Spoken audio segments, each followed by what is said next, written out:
Kalau saya menerjemahkan itu kira-kira ini upaya presiden ya untuk memuliakan keluarga miskin. Ini upaya presiden untuk memuliakan keluarga miskin. Karena mereka harus dimuliakan supaya mereka nanti bisa berperan juga di Iya, Indonesia Emas tahun iya, 2045. iya tentu. Kalau dia tidak dikasih jalur khusus, dia tidak mungkin bisa mengejar. Nah, Oke. kalau nanti ini misalnya ya, sesuai rencana semua, Mhm. katakanlah satu kabupaten, satu sekolah rakyat dengan kapasitas 1000 SD, SMP, SMA, maka lebih dari atau sekitar 500.000 anak-anak yang kurang mampu ini bisa memperoleh pembelajaran dan mereka lulus setiap tahunnya itu kalau sudah kapasitas penuh.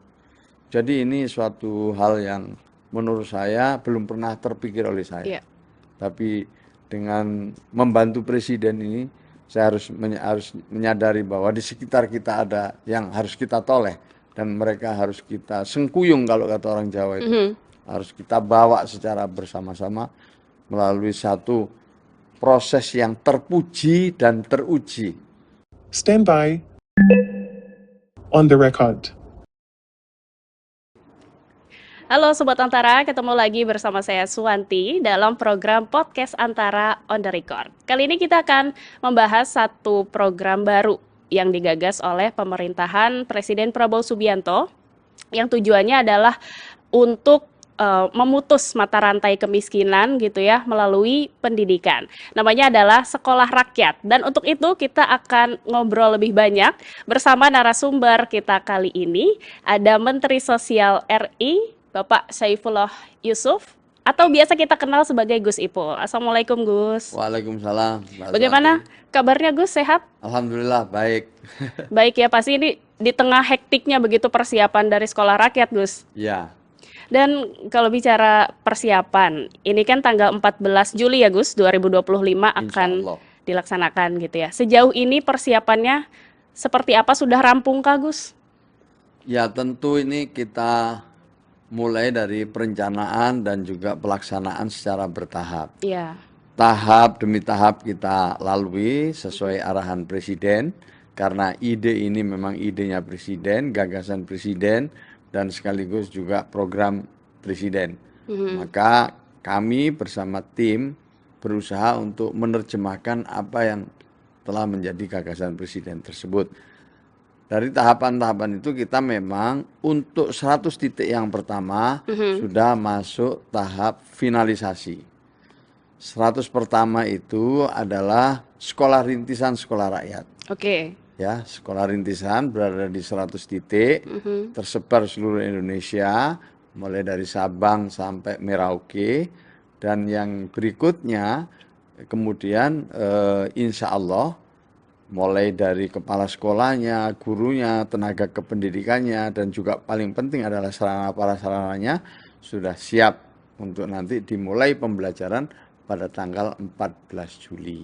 Oke. Sementara itu 100 titik berikutnya sebagai bagian dari upaya kami untuk memperluas siswa yang bisa ikut dalam sekolah rintisan ini, sesuai arahan presiden kita bekerja sama dengan Kemenaker, Kementerian Tenaga Kerja, untuk memanfaatkan gedung-gedung BLK dan sekaligus ditambah usulan dari daerah yang insya Allah nanti itu juga tersebar di seluruh Indonesia dan akan menampung sekitar 10.000 lebih siswa. Kalau yang 100 titik pertama menampung lebih dari 9.700 siswa. Hampir 10.000 Maka gitu ya itu Gus kita ya. perkirakan dua-duanya nanti 20.000 Iya. siswa untuk tahun ini dengan 3.000 lebih guru dan juga ada sekitar 7.000 tenaga kependidikan. Oke, 100 titik di seluruh Indonesia ini Gus. Apakah ada daerah atau titik yang jadi prioritas untuk program ini Gus? Ya pada dasarnya nanti akhirnya itu setiap kabupaten satu sekolah rakyat minimal itu. Oke. Minimal yang diharapkan ya, yang diharapkan oleh presiden itu paling enggak satu daerah atau satu kabupaten kota satu sekolah rakyat. Untuk yang rintisan ada kriteria tertentu nggak? Kenapa ditempatkan sebagai titik awal gitu Gus ya? Yang pertama menyesuaikan gedungnya. Oke. Pertama menggunakan sentra-sentra milik Kementerian Sosial. Ada di 31 titik. lalu juga menggunakan usulan dari gedung-gedung milik pemerintah daerah, umumnya balai latihan itu, atau juga gedung-gedung bekas sekolah yang tidak ada tindak lanjut setelah dibangun. Ada beberapa titik lagi yang lain yang menggunakan usulan dari pemerintah provinsi dan ada dari kementerian lain juga. Jadi pada dasarnya menyesuaikan dengan kelayakan dari gedung yang bisa dijadikan rintisan sekolah rakyat. Karena gedung yang memang nanti digunakan untuk sekolah rakyat itu dibangun dengan kapasitas 1.000 siswa jenjang SD, SMP, dan SMA. Di mana Bapak Presiden sudah memberikan dukungan untuk bisa membangun 100 titik di tahun ini untuk yang sekolah permanennya. Nah, sekarang ini berada di gedung-gedung yang sementara. Nah, nanti kalau siswanya sudah pindah gimana? Kalau nanti siswanya sudah pindah, gedung-gedung yang habis direnovasi untuk sekolah rakyat itu akan dimanfaatkan sesuai peruntukannya. Bisa jadi rumah singgah mungkin kalau itu milik kabupaten kota, atau juga untuk kegiatan-kegiatan lain sesuai dengan fungsi masing-masing. Oke, sekolah rakyat ini adalah gagasan dari Presiden Prabowo Subianto. Kemudian Kementerian Sosial yang menjadi pengelola program ini gitu ya Gus. Tapi ini kan adalah kerja dari lintas sektor, begitu Gus. Sejauh ini tanggapan dari sektor terkait, kemudian khususnya pemerintah daerah mungkin ya, dalam menanggapi sekolah rakyat seperti apa sih Gus? Sampai hari ini antusias ya. Pemerintah daerah, bupati, wali kota, dan gubernur antusias mengusulkan, dan bahkan usulannya itu ada yang 2, ada yang 3 gitu. Tetapi prosesnya begini Mbak, daerah bisa mengusulkan atau kementerian lembaga yang lain boleh mengusulkan, tetapi kelayakannya itu nanti akan ditentukan oleh Kementerian PU. Setelah Kementerian PU menyatakan layak untuk digunakan sekolah rintisan, maka dimulailah rekrutmen guru, rekrutmen siswa, dan juga rekrutmen tenaga kependidikan secara simultan. Nah, untuk kurikulum itu juga sudah disiapkan oleh Kementerian Pendidikan Dasar Menengah. Apakah kurikulumnya ini memang secara khusus begitu Gus? Ya memang ada kurikulum khusus, tetapi secara garis besar kira-kira ada 3 lah ya. Pertama itu masa orientasi, kurikulum masa orientasi pengenalan. Yang kedua itu adalah sekolah formal gitu sama dengan yang lain. Baru yang ketiga ada pendidikan karakter. Jadi kalau pagi sekolah formal, nanti tambah ekstrakurikuler dan juga pendidikan-pendidikan keterampilan yang dibutuhkan oleh siswa. Malamnya itu pendidikan karakter. Jadi juga ada pendidikan agama sesuai dengan agama masing-masing gitu. Yang Islam ya nanti dibimbing oleh guru agama Islam, yang non-muslim akan dibimbing oleh guru non-muslim. Apakah ini yang menjadi pembeda Gus? Karena kalau misalnya ada tanggapan begitu dari masyarakat, mereka merespon bahwa apa yang akan membedakan dari sekolah reguler atau sekolah pada umumnya, khususnya kita kan sudah punya jalur afirmasi misalnya begitu ya, untuk siswa yang disabilitas dan juga dari keluarga tidak mampu begitu Gus. Seperti apa nih akan membedakan? Nah, ini yang istimewa sebenarnya ya dari Bapak Presiden ini. Kita diajak menoleh ke keluarga-keluarga yang selama ini belum terbawa oleh proses pembangunan. Mereka belum bisa ikut proses-proses yang sudah ada. Mereka, ya keluarga, mereka sekolah tapi potensial putus sekolah. Mereka atau tidak melanjutkan sekolah. Itu datanya ada, ya. Kemudian bisa ditelusuri. Yang kedua, memang ini pendekatannya adalah pendekatannya yang kategori miskin atau miskin ekstrim dari keluarga yang tidak mampu yang ada di data tunggal sosial ekonomi nasional. Jadi ini penting untuk diketahui oleh masyarakat. Dan ini tidak ada tes akademik. Nah, jadi itu juga langsung boleh silakan. Selama mereka berada di desil 1 istilahnya, desil 1 itu 10% penduduk paling bawah, ya, kemudian disurvei ke rumahnya memang benar-benar tidak mampu, ya. Setelah melalui proses administrasi lolos, baru kemudian ada proses selanjutnya cek kesehatan. Kenapa? Karena ini adalah sekolah berasrama. Maka harus kita pastikan anak-anak yang sekolah di sini mereka benar-benar sehat, tidak memiliki penyakit menular.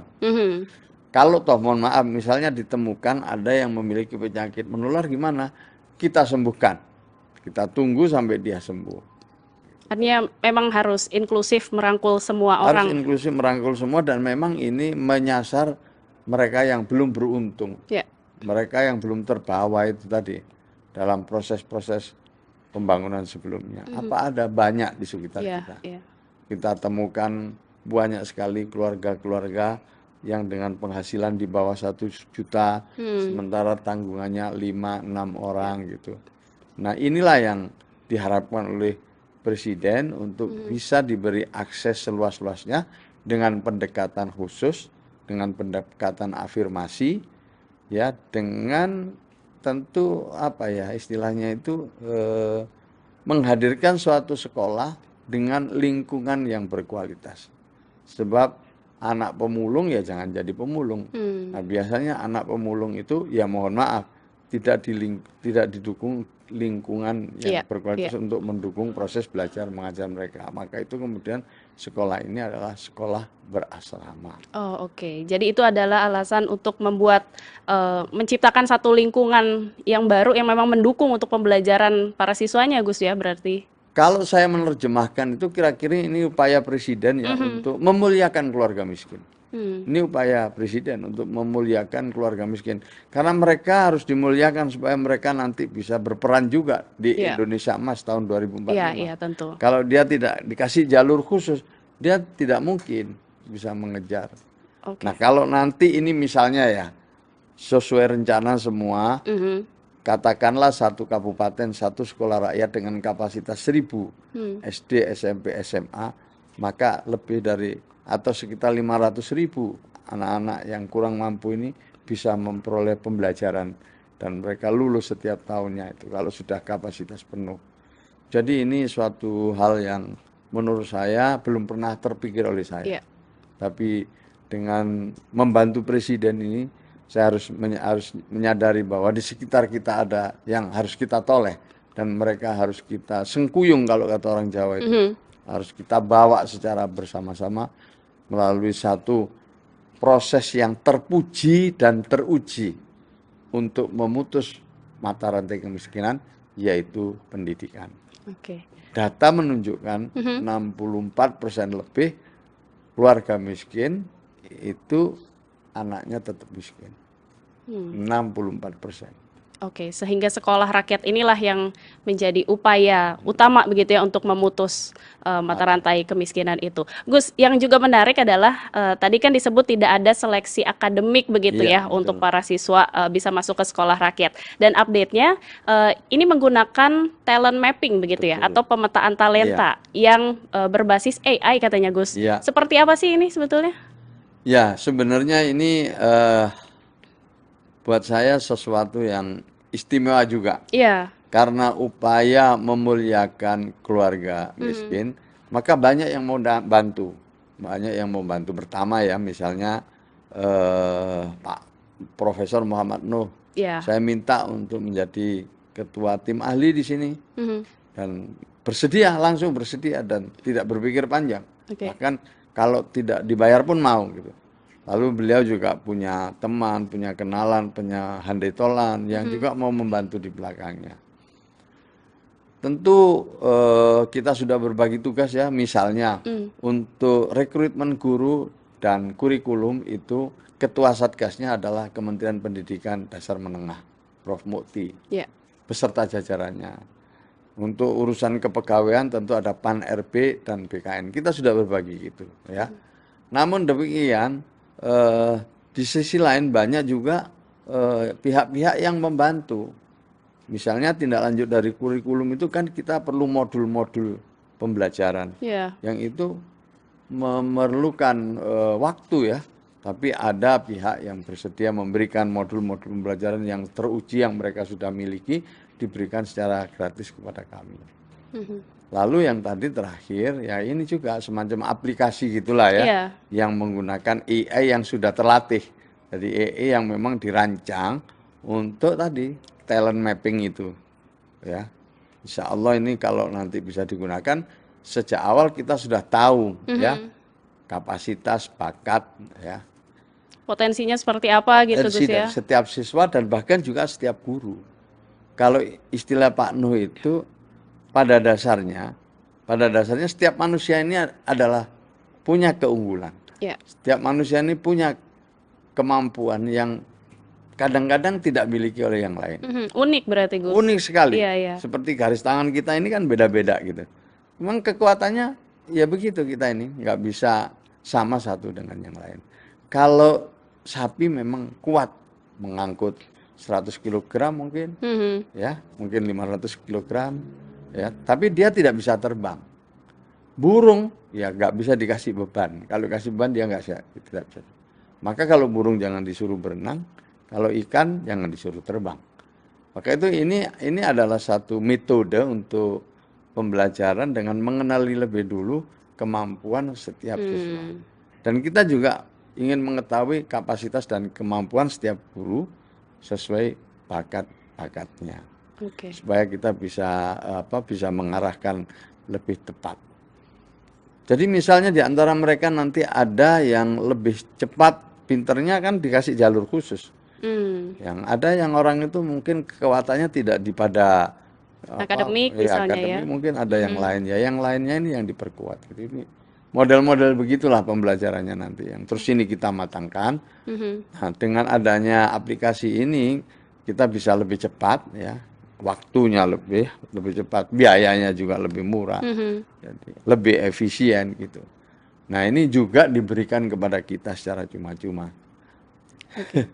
Ini para siswanya sendiri kan memang kelompok khusus begitu Gus ya. Artinya pendekatan yang digunakan juga khusus. Kemudian untuk para pengajarnya sendiri seperti apa? Mungkin kalau memang ada talent mapping juga Gus? Jadi ya terus terang yang bisa menjelaskan ya teman-teman Satgas ya. Tetapi kira-kira secara umum bahwa yang bisa mengajar di sini adalah mereka yang telah mengikuti pendidikan profesi guru atau PPG itu. Dan mungkin juga mereka sudah bagian dari P3K atau belum penempatan gitu. Tetapi tetap melalui tes sesuai dengan kebutuhan sekolah rakyat. Dan proses itu dilewati. Oke. Ada kriteria khusus nggak sih Gus yang diharapkan begitu ya oleh Gus Ipul sendiri terhadap para pengajar ini begitu? Iya, pertama-tama mereka harus menyadari bahwa muridnya ini murid istimewa. Iya. Maka pertama harus memiliki empati dulu lah. Rasa empati, merasakan bagaimana kalau mereka jadi murid misalnya, mengerti kondisinya. Jadi harus punya empati. Ya. Kalau skill mengajar mungkin rata-rata mereka udah bisa, tapi harus ada empatinya. Lalu mereka juga sekaligus bisa jadi motivator. Bagaimana memotivasi murid ini, ya, supaya mereka tidak putus asa, mereka menyadari punya potensi, punya kekuatan, yang ini jadi modal besar mereka, bahwa mereka pada dasarnya adalah agen-agen perubahan keluarga maupun lingkungan. Jadi dia memotivasi gitu. Dan yang ketiga bisa jadi teladan. Jadi ketika mereka itu loyo, mereka itu kehilangan pegangan. Nah, para guru, para kepala sekolah ini bisa jadi teladan bagi anak-anak itu. Jangan lakukan hal-hal yang membuat mereka frustasi. Itu yang penting dari para guru ini.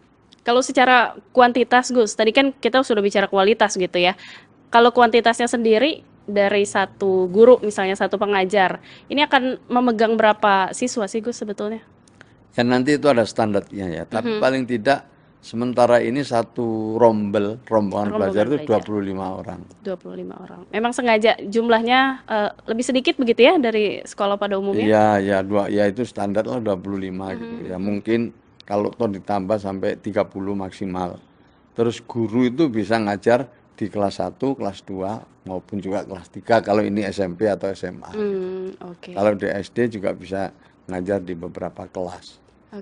Gus, yang juga menarik ini selain program sekolah rakyat, Presiden Prabowo juga kan menggagas adanya makan bergizi gratis gitu ya untuk para siswa sekolahan. Ini nanti akan termasuk ke dalam program sekolah rakyat juga nggak, Gus? Ya, nantinya yang menyediakan makannya itu MBG pada akhirnya kalau sudah kapasitas penuh ya. Misalnya sekarang ini masa percobaan dulu. Oke. Jadi kalau nanti itu kapasitas penuh itu 1.000 siswa, makannya 3 kali kan sudah 3.000 sehari. Satu sekolah itu. Kami sudah koordinasi dengan Kepala Badan Gizi untuk merancang dalam beberapa waktu ke depan. Ya pada akhirnya dapur akan kita serahkan kepada Badan Gizi Nasional, BGN. Untuk tahap pertama ini kan tadi disampaikan 100 sekolah ya Gus ya, 200 titik insya Allah 200 titik di tahun ini. di tahun Tapi ini untuk gitu ya. pembelajaran dimulai tanggal 14, per hari ini itu sudah siap di 100 titik. Oke, sudah. Nah, mungkin pada minggu berikutnya sudah ada tambah lagi, minggu berikutnya ada lagi. Itu kita sebut sebagai masa-masa matrikulasi, masa-masa orientasi, masa-masa pengenalan gitu. Ada tantangan nggak sih Gus yang dihadapi dalam penyiapan program ini, program Ya baru gitu sebenarnya ya? ya tantangannya besar juga ya. Tapi karena ini adalah gagasan Presiden, programnya Bapak Presiden, sementara para menteri, kepala badan semua ini adalah pembantu Presiden, Ya. maka tantangan-tantangan itu sampai sekarang bisa diatasi. Juga ada dukungan dari para gubernur, para bupati, para wali kota seluruh Indonesia. Jadi luar biasa karena begitu banyak yang terlibat sehingga kesulitan-kesulitan yang ada itu bisa kita atasi. Misalnya untuk memilih titik itu aja juga ada hal yang perlu berulang-ulang tidak sekali gitu. Iya, iya. Kemudian juga rekrutmen siswa. Itu kan banyak juga yang kita perlu diskusi dengan orang tuanya, ya. Tapi semakin orang tahu, semakin mengerti tentang sekolah rakyat, semuanya makin berminat gitu. Pada saat mereka belum tahu ya mungkin masih ogah-ogahan, tapi setelah tahu, setelah ini ya mereka sangat berminat untuk menjadi siswa dari sekolah rakyat. Orang tuanya terutama ya, karena kata kunci bahwa kami bisa menerima siswa itu ya ada komitmen dari orang tuanya untuk tidak mengganggu anak-anaknya ini. Misalnya diminta untuk putus sekolah dan lain sebagainya. Jadi kalau sudah di sini dia harus sampai selesai sekolah.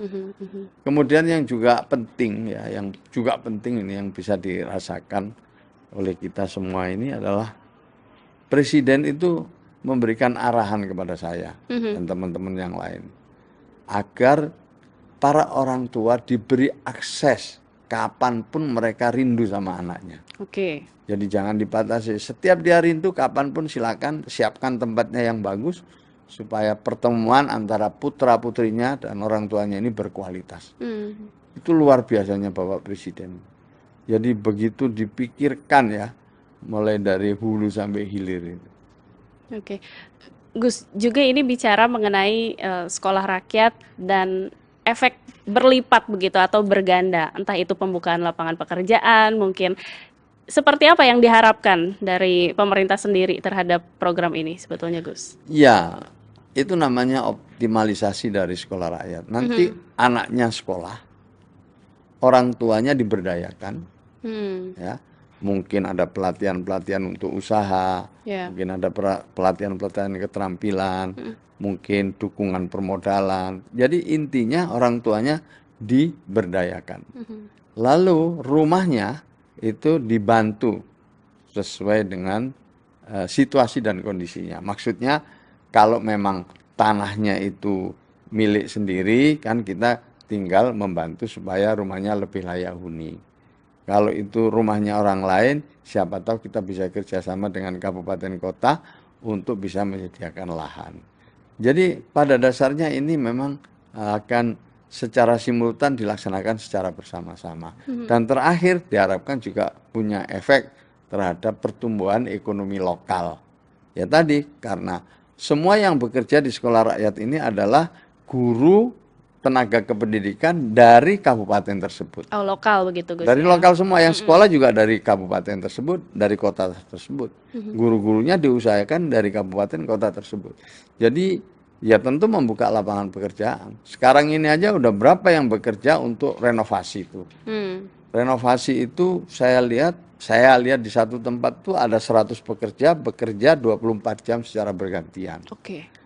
Itu kalau ada di 100 titik aja sudah berapa ribu pekerja ya yang ikut terlibat di dalam renovasi itu, ribuan. Lalu tentu ikut menumbuhkan ekonomi lokal. Jadi ada dampak ekonominya juga. Oke. Dan salah satu pernyataan Gus sempat nih ada yang menggelitik begitu, bahwa sekolah rakyat ini memang diperuntukkan bagi anak dari kalangan keluarga yang betul-betul miskin atau miskin ekstrim. Jangan sampai mereka yang dari keluarga pura-pura miskin gitu, Gus. Ya. Seperti apa sih, Gus? Jangan ada yang pura-pura miskin. Ini pesan presiden juga. Jadi jangan sampai ada KKN, jangan sampai ada titipan-titipan, jangan sampai ada bayar-membayar.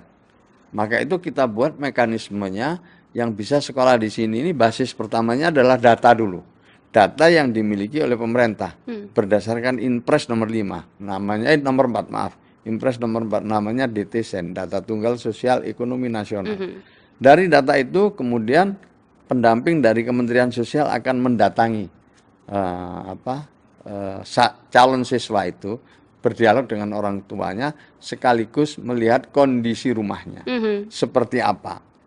Nah, lalu kalau kemudian itu dianggap memenuhi syarat administrasi, dia misalnya miskin ekstrim, memang dari keluarga yang tidak mampu, akan berkoordinasi dengan Diknas di setempat, Dinsos setempat, jadi Dinsos kabupaten atau kota. Setelah itu koordinasi dengan BPS untuk memastikan bahwa memang ini adalah valid keluarga yang di desil 1. Setelah semuanya setuju, baru diserahkan kepada bupati, wali kota atau gubernur. Ya, kalau sudah ditandatangani beliau itu lalu nanti kepada kami. Setelah kami tanda tangani, resmi dia menjadi peserta didik sekolah rakyat rintisan. Jadi prosesnya kayak gitu. Maka kita titip kepada mereka yang jadi ujung tombak kami untuk jangan sekali-kali melakukan penyelewengan. Sebab sampai ketahuan di tengah jalan, ya itu nanti konsekuensinya besar. Kasihan anaknya, juga kasihan orang tuanya, kasihan juga anak-anaknya. Pasti akan ketahuan, karena akan disurvei kan. Nah, jadi tidak bisa lagi main-main kayak gitu, itu udah nggak ada bisa lagi titipan-titipan. Presiden betul-betul titip ini, jangan main-main dalam urusan rekrutmen siswa. Oke, jadi memang betul-betul siswa yang masuk ke sekolah rakyat adalah mereka yang sudah terverifikasi, begitu ya Gus ya? Iya, dan tidak tidak ditentukan seorang, tapi ini harus musyawarah. Tadi ada dari Kementerian Sosial, ada Diknas, ada Dinsos, dan ada BPS. Setidak-tidaknya itu, serta kepala daerah. Oke. Gus, ini kan tujuannya adalah untuk mencapai generasi Indonesia emas begitu ya, 2045. Artinya mereka yang saat ini jadi generasi sekolah begitu, kemudian di Indonesia emas nanti di 2045 nanti adalah calon pemimpin begitu, kemudian atau juga pengusaha dan lain-lain gitu ya. Terkait dengan hal ini, dari pendidikan saja rasanya masih perlu satu hal untuk bisa menyambungkan begitu ya yang sudah mendapatkan pendidikan ini ke misalnya industri kah begitu atau ke lapangan pekerjaan kah. Hal ini dipikirkan seperti apa sih Gus sebetulnya? Makanya dari awal nanti akan dituntun, akan kelihatan kan kalau sudah kita lihat minat bakatnya dari awal. Ada yang memang mungkin semestinya meneruskan ke kuliah karena dia memiliki kemampuan akademik yang bagus. Jadi ada orang yang memang pintar dan dia harus meneruskan kuliah. Ada yang orang memang cukup sampai SMA aja, tapi dia harus dibekali keterampilan apa yang cocok gitu. Mungkin bisa kerja yang ada di sekitar mereka, atau dia punya kemampuan bahasa yang bagus jadi bisa sekolah atau bisa kerja di luar negeri atau di manapun, dan sekolah akan melengkapi pendidikannya dengan pendidikan keterampilan. Ya. Ya. Oke, artinya memang semacam ada link and match begitu Gus dari pendidikan dan pekerjaan maka ya. itu dalam penyusunan kurikulum ini kita melibatkan Kemenaker, kita melibatkan Kementerian Pekerja Migran. Oke. Jadi terlibat di sini. Jadi nanti bisa diarahkan anak-anak itu ada hal-hal yang sesuai dengan kebutuhan pasar.